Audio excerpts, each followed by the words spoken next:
Why Russia-US talks on Ukraine may prove crucial.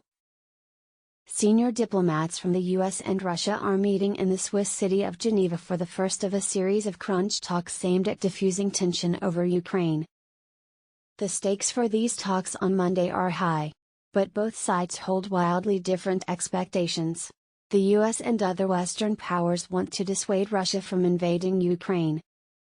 But Russia wants to talk about its maximalist demands for NATO to retreat from Eastern Europe.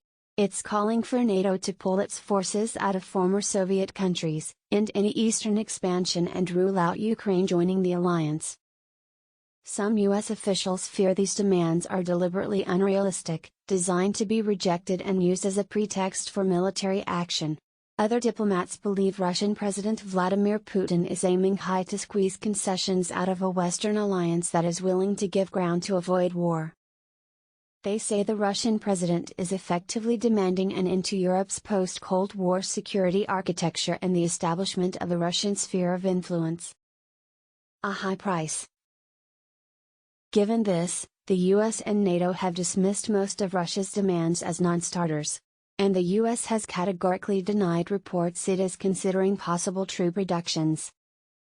But American officials have said they are willing to look at curbs on military exercises and missile deployments. One idea is a partial revival of the Intermediate Range Nuclear Forces Treaty that the US abandoned in 2019 after Russia was accused of breaching its provisions. Other ideas are more measures to build confidence and greater transparency between Russia and the US. The fear among some European allies is that even this would be too much of a reward for Russia, too high a price for trying to avoid conflict in Ukraine. They fear the US might be willing to concede too much so it can focus more on China and domestic challenges, such as the COVID-19 pandemic and the economy. The US is aware of these fears and repeatedly insists it will not agree anything about Ukraine or European security without those countries involved. Either way, President Putin has already made some gains, winning a platform this week to air his grievances and force the US and Europe to engage with his agenda of NATO reform. Both sides are playing down expectations of an immediate deal. But that does not mean this week's talks are not important. A crucial staging post. At best, the talks could shed more light on Mr. Putin's intentions and reveal if he is serious about engaging in diplomacy.